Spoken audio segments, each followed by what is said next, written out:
Welcome. So, the future of Artsakh depends not only one person. Hello, everyone. Welcome. But not only depends on one person, and that one person is you. Thank you for joining repats Artsakh live Q&A series. With over more than 9,000 members in our Armenian Repatriates Network community, Repats Armenia has started this live series to spread awareness about the humanitarian support initiatives organized by our community members, as well as encourage others to initiate or join efforts with them on the ground. It's already the fourth edition of Repats for Artsakh Live Q&A, and today we are talking about BerkaZoraHavak initiative led by one of our co-founders, our beloved Lucineh Kassarjians, and her amazing daughter, Sati. Apart from doing this initiative of BerkaZoraHavak, her daughter Santi is also having another initiative with other volunteers from her university. So, welcome both. Thank you for being with us. Present yourself, please. Hello, everyone. Thank you, Repat Armenia, for this wonderful opportunity. I'm Lucineh Kassarjians, and this is Sati, and we're very happy to be here and to be presenting what's happening, basically, at this point. Sati is a student in the US online student, so she has classes at 8. So we have to make sure that we keep her for the very short period of time and she'll be answering some questions, and then she'll go to continue her classes, which start actually pretty soon. So Sati, can you tell us a little bit about the energy that was basically born right after the war and the initiatives that the students have been taking, and you're part of also United Student Council, and also let's talk a little bit about that, and then we'll go to BerkaZoraHavak. Okay. Thank you so much for having us once again. So it truly is heartbreaking seeing our country go through something like this and seeing our people suffer from something like this. But the unification that has been seen in our country and in our people during these times has just been amazing. Everyone has just come together. The country has really stood up, and especially the youth has really taken a really big part in basically keeping the country, keeping the spirit alive. So my friends, United Student Council was actually a non-government organization that was founded by my friend Katya Hovnanian. And what we started doing as the war started was we had specific locations where we would collect food, clothing, medical supplies, hygiene supplies, basically anything that the soldiers needed. So we would collect them, people would bring them and drop them off at those locations. And then we would package them and label them and send them either to the front lines, to the soldiers, or to the families that had been relocated in Yerevan from Artsakh because they couldn't stay there because of the dangerous situation.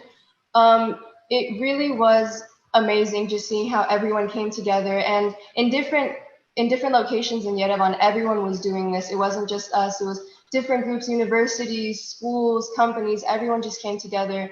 And I really think that the youth and the people really played and are still playing a very big part in supporting our soldiers and our country in any way that we can.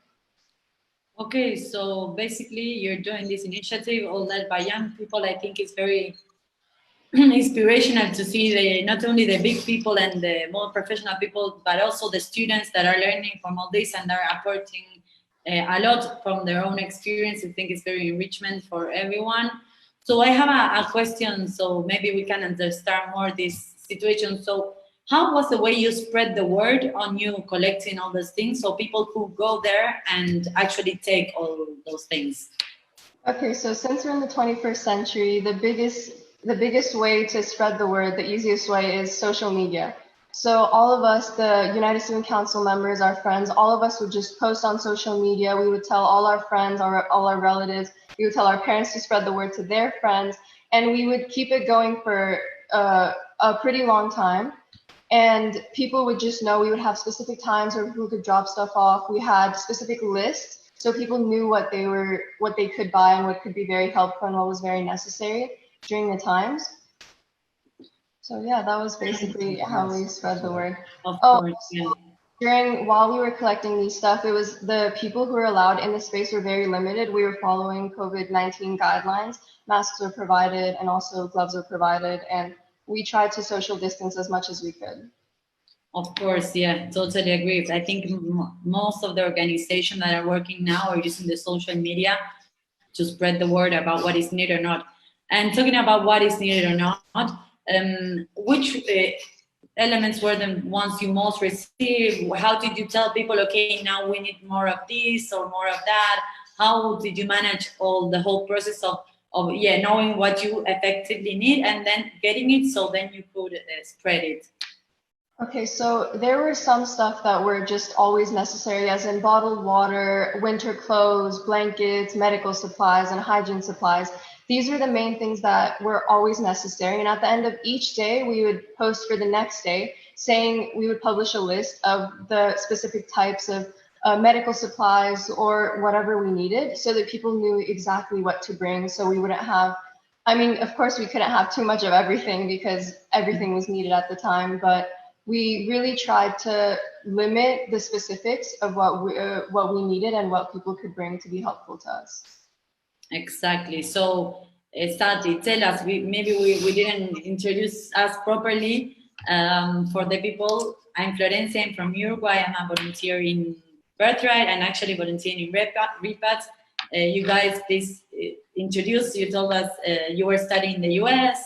Tell us a little bit more about you so people can also get a background of who are they listening to. I think it's very important. Okay, and we'll continue talking about these very incredible things you are both doing. Okay, so as was mentioned, I'm Sati. So I was originally born in San Francisco in California, but I moved with my family when I was about 4 years old in 4 or 5 in 2008. And the reason why we moved was because my parents, so my mom was born in Armenia and my dad is Lebanese Armenian, and they wanted us to grow up in the Armenian community and they wanted us to have ties to our roots. And the move has really affected me in a very positive way because I'm very happy, especially now, to be in Armenia, knowing that I'm doing whatever that I can from the country and doing whatever I can to help the country from the inside while our soldiers are battling on the front lines, protecting it from the outside. People, listen, come here to Armenia, come and live. Take this example, it's very important. There is space for every one of us. Sati, tell us, yes? No, I was just going to move into BerkaZoraHavak, but yes, please go ahead. Yeah, I have a last question. Did you have any previous experience that led you organize all these things that you did? And where are the other volunteers from? Where did you know them? How did they reach you? Okay, so I have been interested in volunteering my whole life. I've tried to take part in as many events as possible. I started when I was about 8 years old at film festivals, and then later on, just anything that was any event that I could take part in, I would try to take part in. So United Student Council, the thing that was basically organizing all this was it was an organization that started to help, especially students in Armenia, tackle very important issues that we were dealing with. The latest big thing that United Student Council did was during the very troubling times in Lebanon with all the explosions, with what was happening in Lebanon, we were helping Lebanon from here, as in, again, we were finding volunteers and then getting medical supplies or anything that Lebanon needed, and we were sending it from here to Lebanon. So the volunteers, where we got the volunteers from, the youth nowadays is very eager to help in any way that they can and volunteer. So we would just again on social media, just tell them and then tell our friends. And also last year, WCIT was taking place in Armenia, and that's where I met most of the people who I volunteer with now. And again, they're just people like me who just want to help in any way that they can. So those are also a majority of the people that were helping us at the United Student Council. But again, there were just so many people coming from different places that wanted to help. Even we had to assign specific days for the specific people to come because we didn't want to violate any guidelines and have too many people. But the one thing that we never lacked was the amount of volunteers that we needed. As in, there were always people who were eager to help, even when for a day or two, we would close the specific locations to just be safe. There would be people that would say, oh, how can we help? Can we go somewhere else? What else can we do? So it was just the energy and the spirit that comes from the youth is just unbelievable and is so empowering to see. Yes, exactly. Every time you go to the streets and see all the young people doing all this amazing work, I think it's something we should feel very proud of. Of course, this situation is very sad and unfortunate, but looking how the young people are taking the step forwards and doing all this is very impressive. Thank you very much for joining us and for sharing this information. I think it's very important and a very good example for the youth, not only in Armenia, but in the world, to see like there's no age to help. You can be young, you can be older, you can help as many possible way. Thank you very much, Lucineh Jan. Thank you so much for having me, and you guys have a good talk. Have a good class. Okay, Jan. All right. Sati was actually a little bit humble. She didn't tell about her involvement in the specific project that we're going to. Sati was one of the first ones who started with me.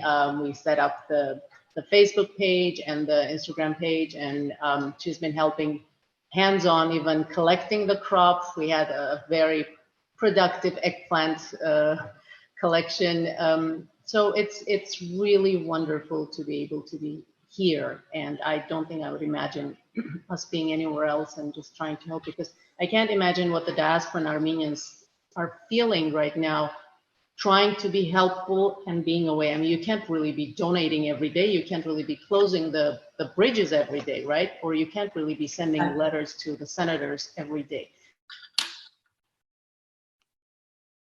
So let's to be far. Okay, yeah, it came back. Okay, the audio cut it a little bit, but it's okay now. So yes, actually, it's very amazing what you're doing.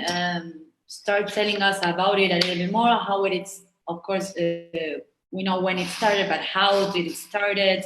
What are the main activities? How you proceed to make them? Feel free to share with us all what you think people should know about this.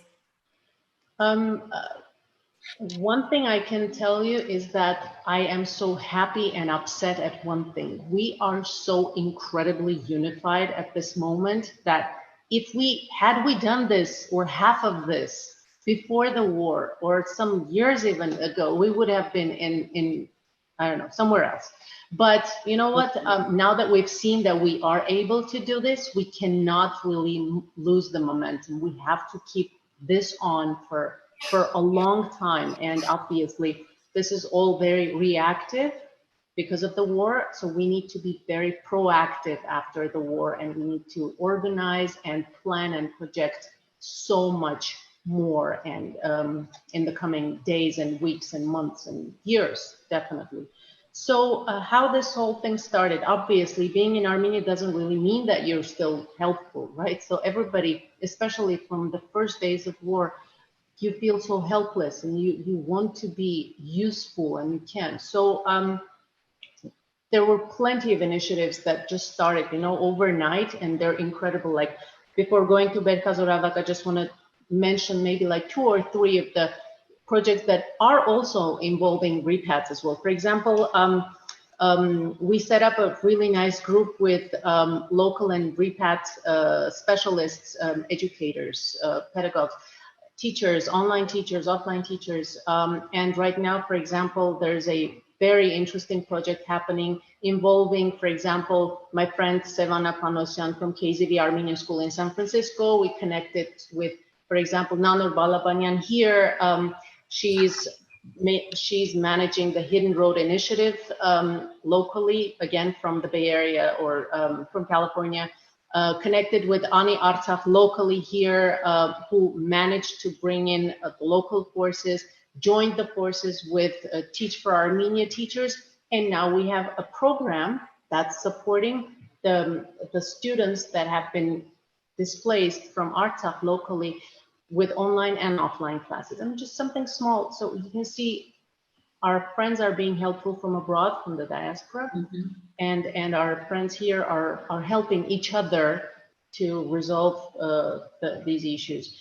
Another initiative, Tim Strait, Diana Chobanyan, Kirk Wallace, Aras Artinyan, just we came together again, communication to provide care packages for families that have been displaced. And these are care packages that include, I don't know, from pajamas to canned food, you know? So little things overnight, we had these initiatives, very successful. I mean, people try to be helpful in many ways. For example, my friend Nanor Ekmekcan from San Francisco, she's the art and Armenian school teacher in KZB Armenian school.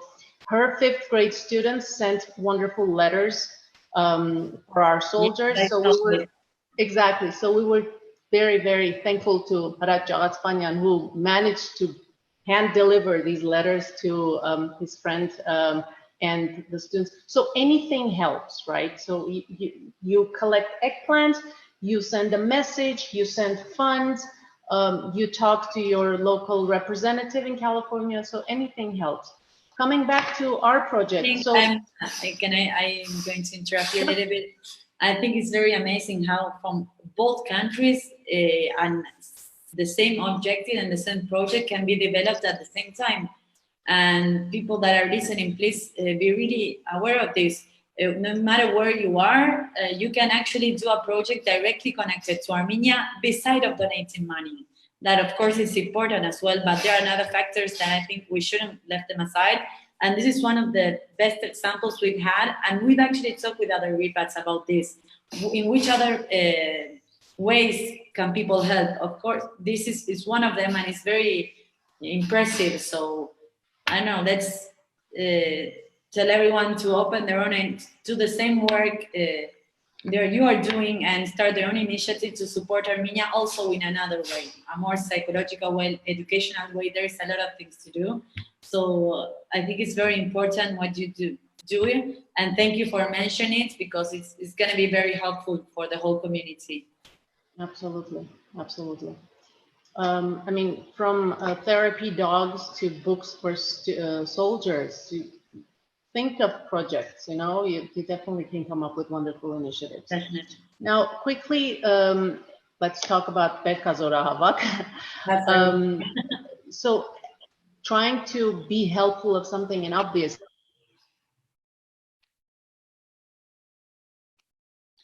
Okay, the video had paused a little bit. Lucineh, are you here with us?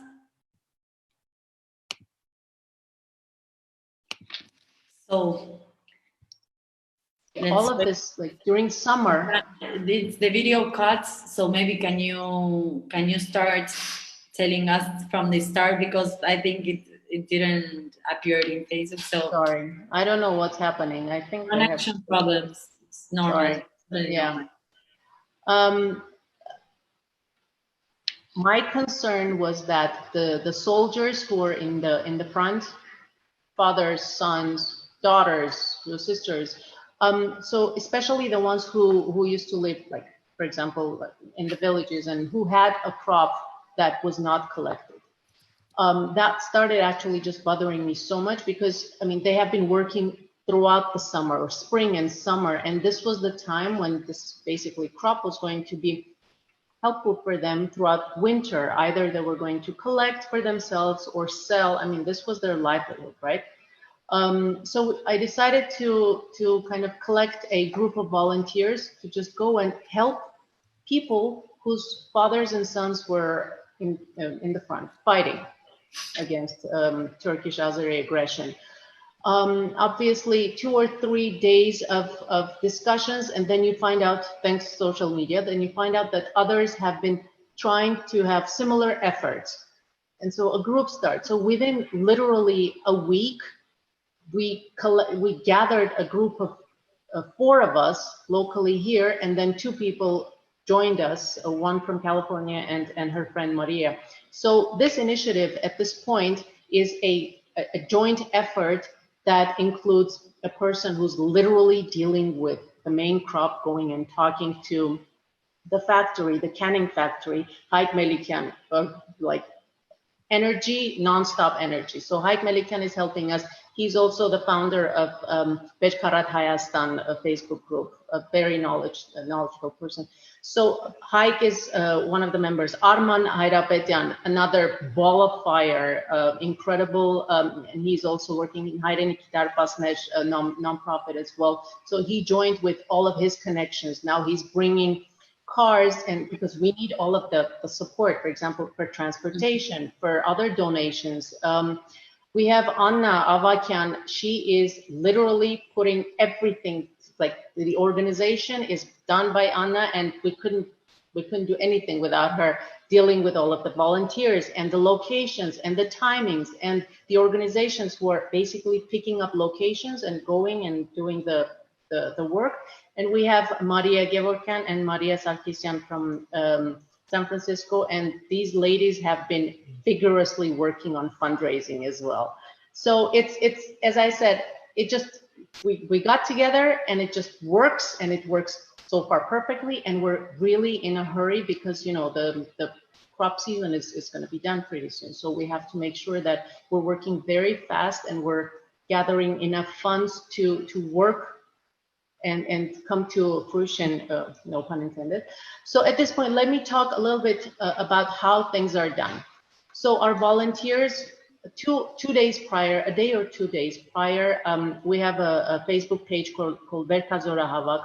We provide the locations where the volunteers should be going. These are locations where either the people are serving in the army, or serving at the borders, or people who actually need their crop collected and they're ready to donate also their crops to, or sell for really cheap to go for the BerkaZoraHavak project, which kind of at this point has turned into something, has developed. Now we're preparing cans because you can't really be collecting 7 tons of eggplant and sending it to the front or sending it to the displaced people. So at this point, we're already canning. We need to think about food security as well. So that's the main goal. Hopefully, yeah. And it has been incredible. People literally are calling us, donating. I just had a donation of 1 ton of cauliflower. They just said, come pick it up and do whatever you want for the displaced families or for the soldiers. Our friend Haik just brought in, I don't know, like a ton of sugar for jams, because we're also collecting apples, so they will be making apple jams and stuff. So food security is our main goal at this point, to make sure that we're well secure into winter as well.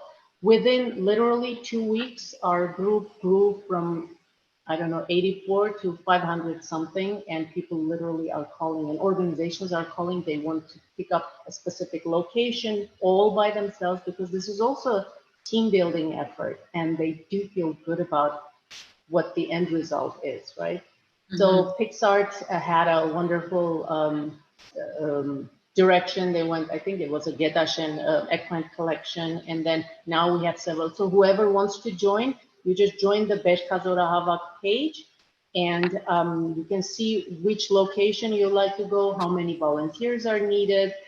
And of course, we always are doing fundraising, because we also need to pay for the canning services.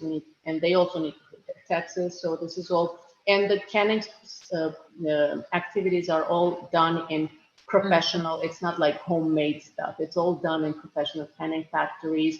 All security measures taken, and the food, the cans, they're not to be sold. These are going to either displaced families or to the front. I think that was one of the questions. So after all this, it's a lot of information to process, but it's a lot of things that you have been doing, and it's amazing how you organize, or how the way you're telling us you're all organizing this is very important, because here I think one of the main issues sometimes is the lack of organization. So I think the organization on every business activities, fundraising, whatever, I think it's very important, and it makes the results much better. And of what you are telling us, it's happening for real.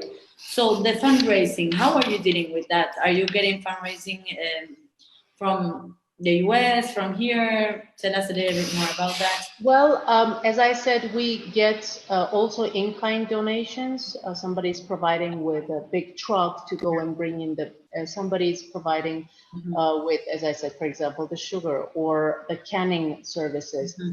And we're also getting donations from abroad. Now, Marias are working, are two. So again, we're having a little bit of internet issues. Let's hope Lucineh can solve them. It's always trickling. Yeah, we got a little connection does stable. Okay, I don't know how much you heard, but fundraising is done both locally here and from abroad.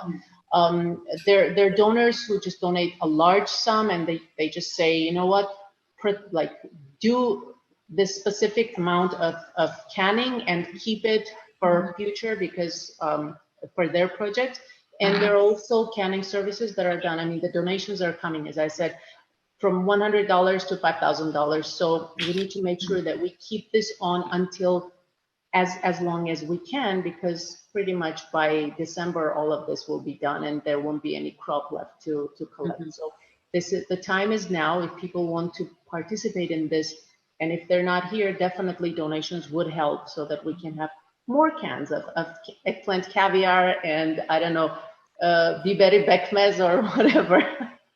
So how are you showing all these people all your work? How is that you provide the information to all these people that give you any supplies on what you're effectively doing?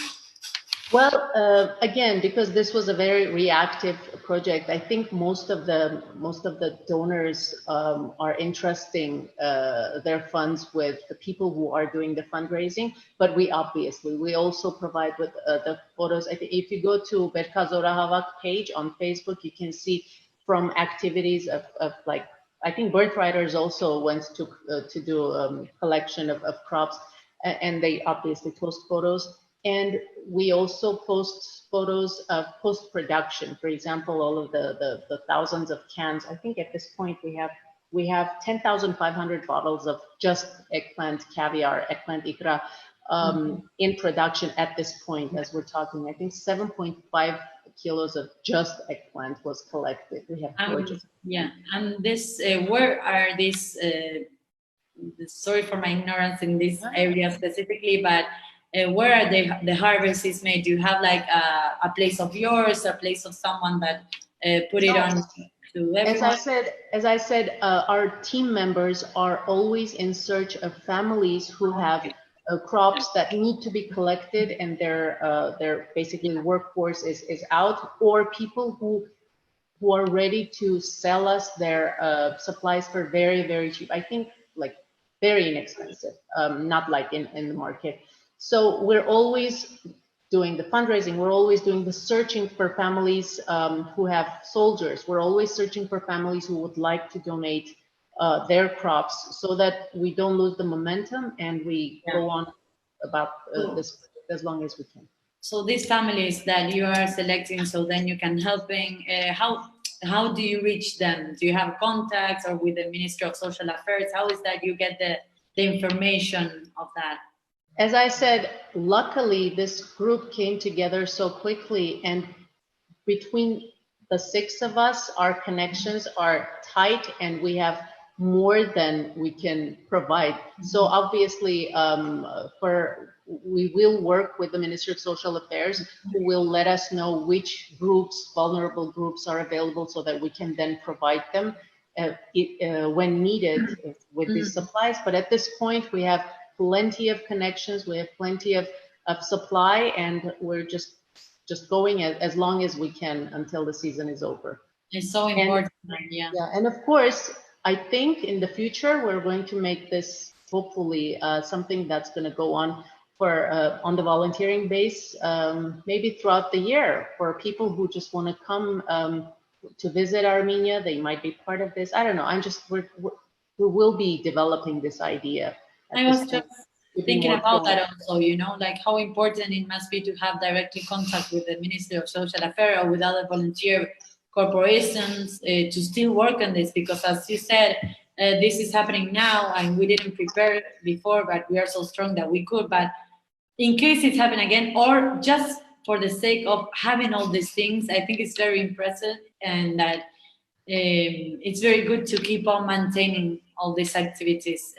That to think on the future, I think it's very important, and You know, very we have to effective. make sure that we rely on ourselves. That's it. I mean, we have very interesting neighbors, and at this point, teleporting is not possible to, so we need to rely on borders, and we need to make sure that we are secure on many fronts, and at this point, even the food front.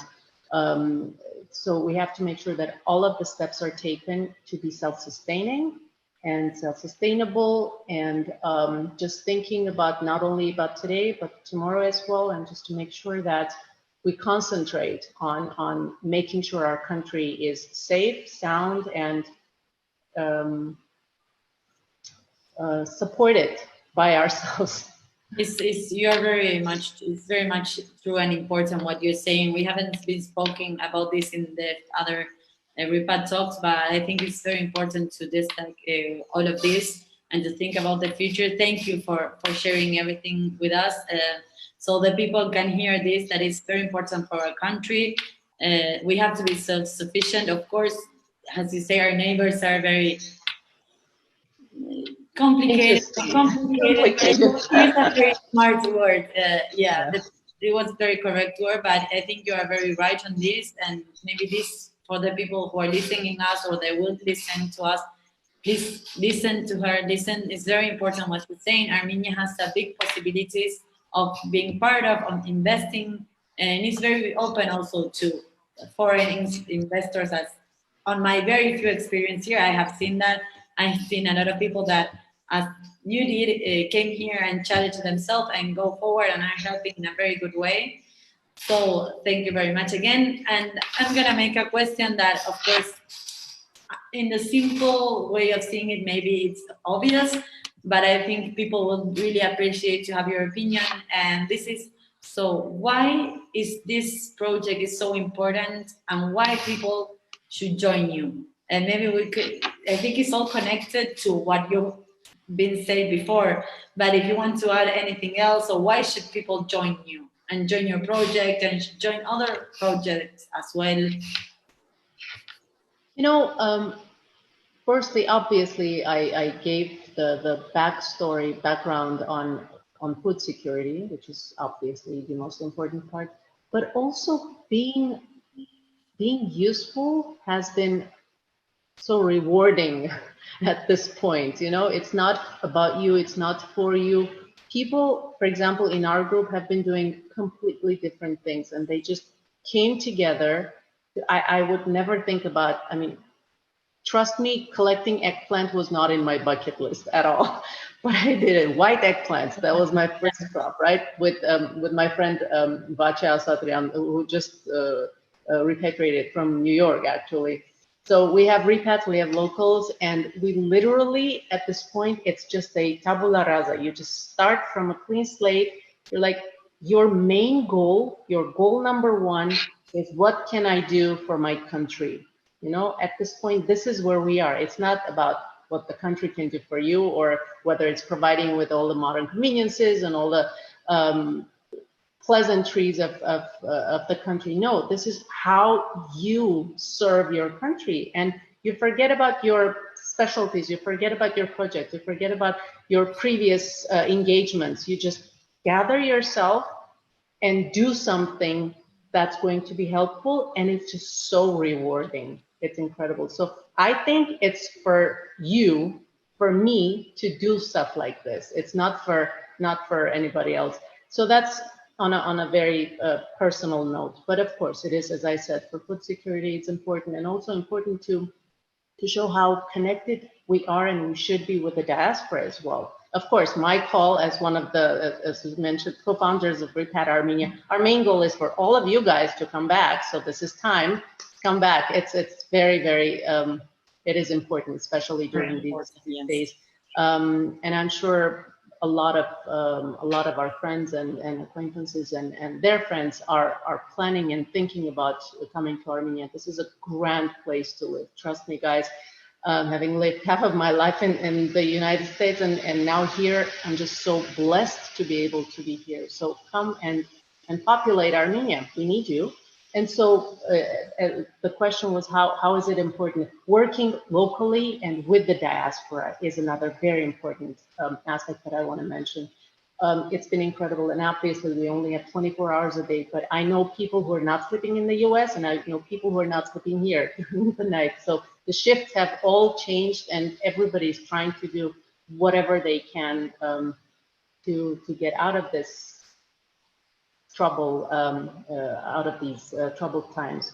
It's so much true. I think, yeah, people should be very proactive at first to start doing whatever they can and to repatriate once for all. So I had to ask you a very important question, and I think it's a very difficult question.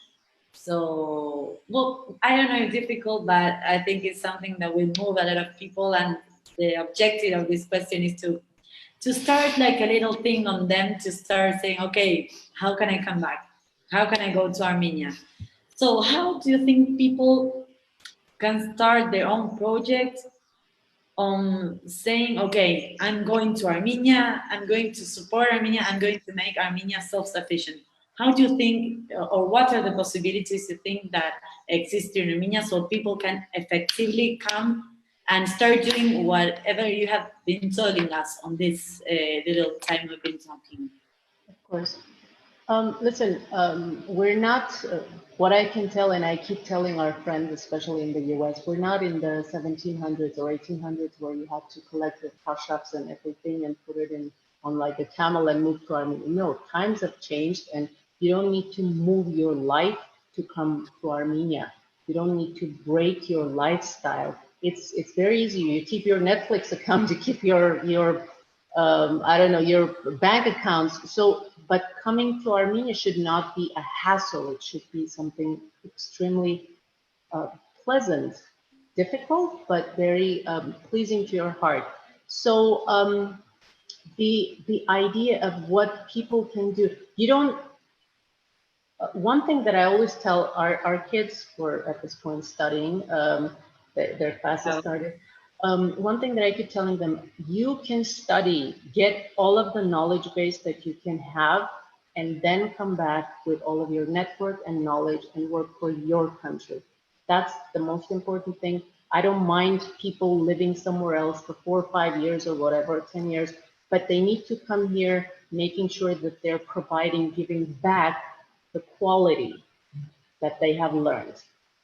And at this point, I think what people can do to think about moving, obviously that has been the repat, we've been doing repats conferences all throughout the world, and this is exactly the questions that would be asked to us. The answer is, think about something that you do really well. Do it and start thinking how you can incorporate your presence both in the US, I mean, abroad and in Armenia. And then come and try. You can come and stay for, I don't know, make sure that you take a sabbatical of 3-6 months. Come and try it. If it doesn't work, you go back, you work a little bit more, and then you come back. So it doesn't have to be a signed. Yeah. Exactly. So, and it is possible to do. I mean, if this is a lifetime goal, it can very easily be implemented in stages as well. Mm-hmm. Well, our organizations such as Birthright and ABC are exactly for this. I think also the opportunity for the young and not young people like Armenians and non-Armenians for the world that want to come and live here for a while. They are here for them, and they're the same organizations that are giving those opportunities. And I think it's very, very much important for all. I'm going to ask you a question from Birthright. What's the percentage of people who just don't go back, you know? Well, I don't have exact amount, of course. You should have. Maybe you can ask Sevan that. What I'm saying is, I think it's a program that, despite it's an a short-term experience. Short, I'm saying, is not for a lifetime. It's very rewarding, and it really shows you what's happening here and opening a lot of doors. I think all of what you say is very, very important, and I appreciate it because people now is gonna hear this and they're having a very much clear idea. So my idea. Can I add one thing? And the beauty of this is obviously I try to be as neutral as possible, and I try to be as fair as possible. For example, regarding the current government or the ways that things are going right now, you have no idea how satisfying it is to know that, for example, the funds that are coming to, for example, All Armenia Fund are going to be allocated to our needs fully, for example, right? Of course, we have so many difficulties in organization and administrative issues at this point. Obviously, the Ministry of Social Affairs could do much better, the Ministry of Education, the Ministry of this or that. Yes, we understand. But at this point, you have to make sure that you understand people we are on the right track. That's all I want to say. So mistakes can be corrected, and we are on the right track to make sure that we are solving these 30 years of dirt that has been accumulated in Armenia. And it's really tough to clean within the past 2 years. I mean, I see this country as a shining democratic spot in this region, and that is going to, hopefully that will be helping the world to see that the dire situation that we're here, and people are trying to. You can't build a country in 3 years after a lot of. It's 30 years. You have a country in 3 years. It's not going to change from one day to another. Of course, we have to be patient. We have to appreciate democracy, and also to be part. If we want to see the change in one way, we have to be part of that change. That's so. I've been seeing here in my experience that there are many lack of things that maybe people don't know, maybe are not that used to because they live their whole life here. So now this is the moment to come here with our own ideas, our own experience from our different countries, and bring and support here directly in those ways. And I was going to add something on what you say, that a part of this is our opinions, of course. I think people are going to like them though, but also sometimes you say, okay, my profession, maybe I can't do it there, I can't do it, what should I do? So I think here the market is very open to you for exploring what you want to do. And also, for example, in my case, I'm a lawyer, but I'm not actually working as a lawyer. I'm doing other stuff. And I've been learning so much and discovering so much of what I like and what I can afford to this. That is impressive. And also saying, for example, you are a lawyer, maybe you can't or you don't know the law from Armenia.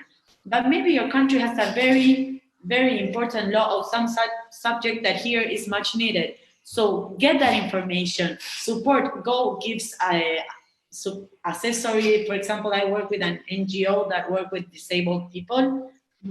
So basically I studied the Uruguayan law, I studied the international law, and saw the law that is here and the bill that is gonna present to the parliament. So yeah, and I accessory them, okay, maybe this is not that cool, maybe you should add this. So from Uruguay, as the US, we're a very much democratic countries, very much recognizing all the human rights. So when you come from different backgrounds that are very much respectful for the fundamental rights, labor rights, social service, okay, a lot of things, I think we should bring our experience and put it here. Sometimes maybe it's not going to be easy because I or you or anyone can come and change the world. That's impossible in the country, but it's something we have to be patient and look forward. I think it's very important, all of what you said, and I hope people actually listen to this and are conscious of we are all Armenians. We have been displaced from our homeland 100 years before. Now people are still being displaced from there. Let's take a step forward and come back to get our rights belonging, to have them again in our own territory. Yeah, I think it's very. But also be a very proud Armenian. I mean, we had a history, obviously, 100 years ago, but we have had history for 7,000 years ago. So you have to be a proud Armenian to say that we're basically survived by Assyrians and Babylonians, where are they? They're not here, but we are. So you have to take that and go further. Obviously, we've seen a lot of dark days, but this is the time to realize the force, the strength that we have, and just get together, do this. Totally true. I think this is very important, and I think we all share that thinking on how Armenian is so like strong. Like that is what keeps us very much united. So tell us a little bit how you feel personally affected. Of course, it's affecting you, but how personally this all what you've been doing is affecting you? How do you feel? What do you feel? More personal aspects that you can or want to share with us. I think we will really appreciate that. You mean post-war, or I mean during war feelings? It's horrendous. Okay, we have very traumatic to drive around the city and see cars going to cemeteries and see plaques of boys' names with like their ages, I don't know, 19, 20, 21, just posted on the streets. It's so devastating. I mean, at this point, I don't know how we're going to recuperate from this incredible loss that we've been experiencing. Our boys are gone. I don't think there's anybody in Armenia who hasn't been affected by this horrendous war. But of course, we're going to win, and of course, we're going to prevail, and we're going to come out of this as phoenixes and as strong as we can, and we are. Personally, it's every day is different because you try to find that light that comes from each day, saying that, you know what, one more of the drones was hit, or I don't know, there was like an airplane or a position that was taken back. So you try to balance yourself. You cannot go weak because you have to make sure that you are the tigung that provides for the front. If you go weak, the guys will, I mean, they can't really rely on us. So no, we have to be strong here. We have to be strong in the diaspora. And our boys have to be strong, and girls now. I'm so proud of the girls battalion that was just sent to the front. It's a national thing, and on a personal note, it's affecting in ways that I can't tell you at this point. Every day you change. You think that you become stronger, and then a week later, you see a picture of a puppy, and you start crying. Of course, it's psychological. It's depressing. It's crazy. The PTSD will be coming, so we definitely would need. See, we're talking about professionals helping us. Maybe within starting today, even we need a lot of psychological support. So maybe people can start thinking about ways how to manage online psychological support from the diaspora. That's very important, yes. We need that. We are going to need that for a long time coming our way. So problem and try to resolve it as a challenge, not a problem. Very much well, yeah. Chat justice. People, they should be aware that this is not ending when the war ends. This is a very long-term job. And maybe we can do this as an example of how strong and how united we should be as a nation, as you said before. So, Lucineh Jan, I think you have mentioned almost everything about your project. It was very complete. People that can and want to support, please join the group, the Facebook page or the Facebook group. Maybe there, or they can contact you. Or, well, you mentioned a lot of people, but I think, I think it's very impressive what Lucineh has been done with her team, how they all managed to create this. John, if you want to add anything, if you want to spread the word on anything else, another ways of helping you, feel free on telling whatever you your want. part. I think, again, I give a big shout out to Armenia for doing an incredible job. you're the connecting point between the diaspora and Armenia, and I'm so happy that Repat Armenia is also working with the High Commissioner's Office, with Zara Sinanyan, Saran Jargolian, and I'm sure there will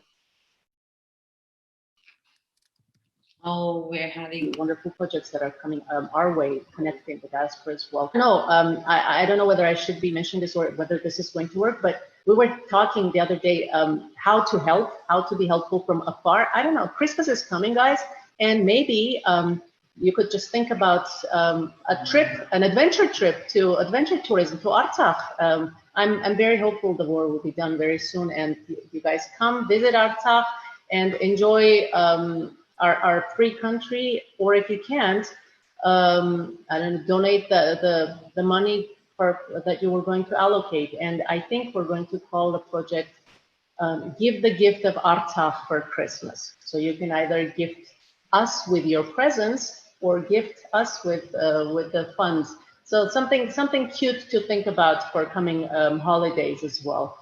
Another project to think about, and just you know, think of ways, especially in the diaspora. If you were in Armenia, what would you like to be doing? And once you have that idea, we can definitely find your counterparts here locally, and we can connect, and you guys can accomplish your project. So anything is possible. You just think you have this energy, and let's do it. It's easy as that. I think this is a very, very good message to give to the people, and very smart people in the world. Christmas. You know what I'll be doing the day the war is over? I keep telling everybody. That has got nothing to do with my profession or my specialties. I'm going to pick up a broom and I'm going to clean the streets of Shushi. That's what I keep telling everybody. I'm going to swipe Shushi's streets and clean the debris. I can't wait for the day the war is over. I would like to be part of that. Get on a plane, come here, let's clean the streets. Let's rebuild our country. Okay, let's hope when everything ends, a big community come here. Let's hope we have this whole community actually doing what you think. Thank you very much, Lucineh, for joining us, for explaining everything.